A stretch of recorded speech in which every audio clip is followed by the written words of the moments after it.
Hey folks, we're working on this power supply here again. Last time you saw this thing, we were reforming the capacitors on them, and we determined, well, they were all testing very good. Now, I've reassembled it all, and again, I verified there's no shorts, there's no weird resistance issues. Every transistor or regulator that I can find on this thing seems to test fine. Like, the diodes seem to test fine.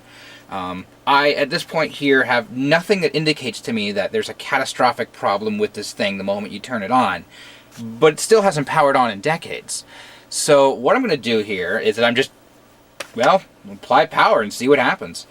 Now, because this is a linear power supply, and such a well-built linear power supply, you don't necessarily need to load it for very brief testing. Unlike a switch mode power supply in which bad things can happen. Actually, Curious Mark ran into that problem where he discovered unloading switch mode power supplies from this age, or this era in particular, can be quite destructive. Even on modern power supplies, it can be pretty bad if they have no way to regulate their outputs. So what I've done here is that I have my multimeter set to AC volts. Terminals 1 and 2 are the AC motor output for the print engine on the cash register. And over here, there's this 3-terminal block. What you're actually looking at is that line comes in here, neutral goes in the bottom, and the middle one here is actually the one that is your line power. Between here and here, there is no connection. There's just a lot of AC filtering. And it's these dipped caps here. It's not like Reefa paper caps or anything like that, which is going to explode. So this thing does active filtering both when it's turned on and it's turned off. So I've wired it up with my fancy test clip set here, and I do something when I test power supplies in that I don't use a power bar or quickly grab to unplug it. I like to have kind of a dead man switch. So this thing right here, it's a foot pedal. You can get these things for pretty cheap. The idea is that you step on the foot pedal and AC power happens. The idea is that when you're, say, electro boom and something explodes catastrophically or you see something going wrong, there's a time delay in which you recognize there's a problem and you need to unplug or kill the power. With this here, quite simply, you just use your foot to step on the switch or hold it in your hand and just kind of push the button and just click on it. And the idea is that instead of using a voluntary action to kill power, just like being startled and letting go or stepping back kills the power because you take your hand or your foot off the switch. So yeah, this is the moment of truth here. I'm first going to see the smoke test here just to see if we get 120 volts passing through the motor. And we'll see if anything explodes. So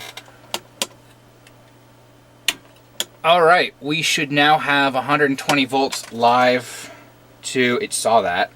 Did it really see that? Okay, yes, so I can turn my soldering station on and off and I can see the current rush back, but we'll keep an eye on these fuses here. We obviously can't see those, but you're coming along for the ride here because if it explodes, oh man, this is going to make a great YouTube video. Alright, ears are covered. 3, 2, 1...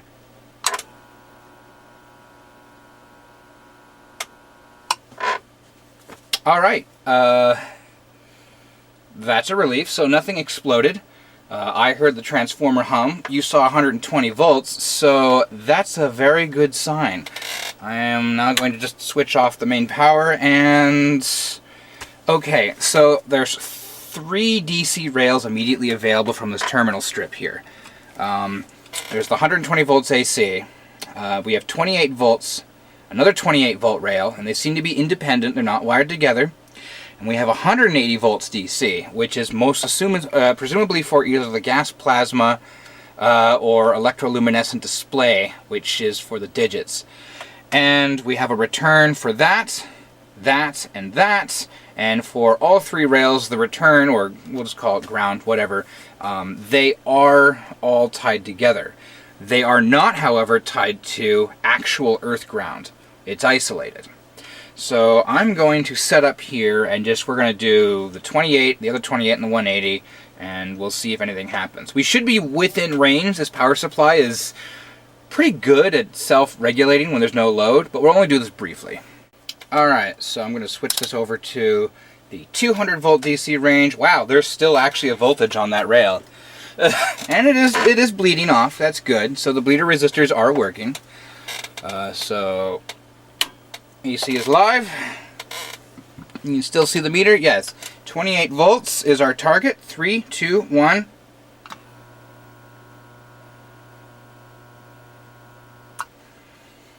$30 volts. That's not bad. It's 2 volts off, but again, again unloaded. So okay. And I'm gonna switch over now to the other rail. Again, it's discharging as well, so it's bleeding. 1, 2.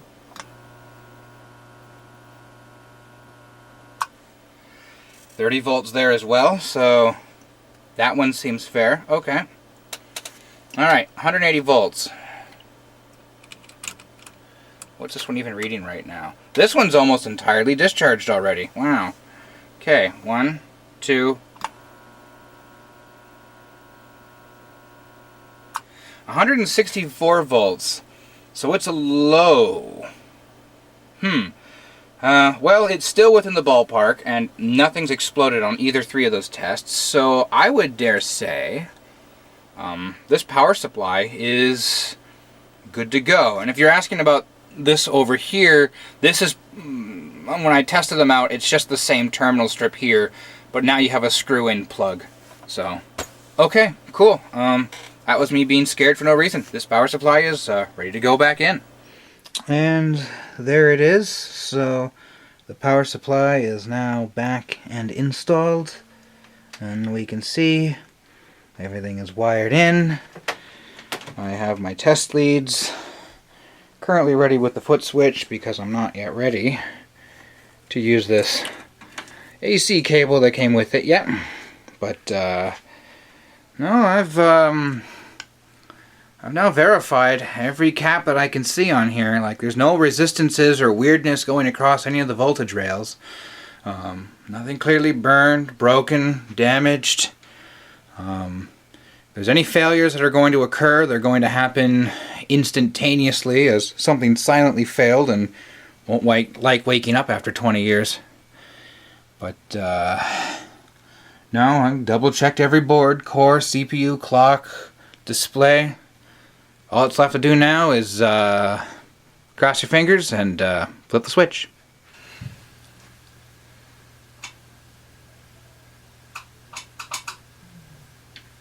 Oh, key.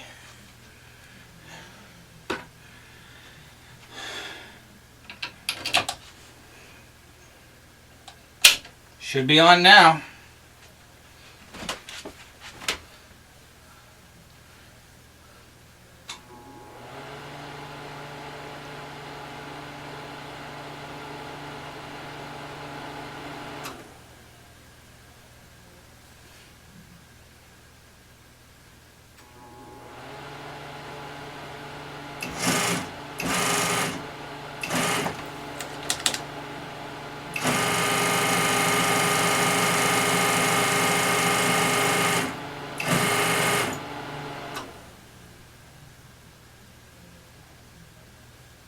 Okay.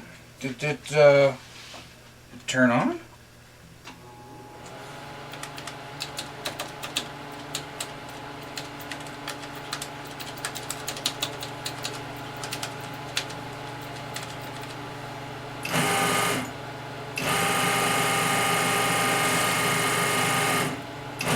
Okay, so the motor control works.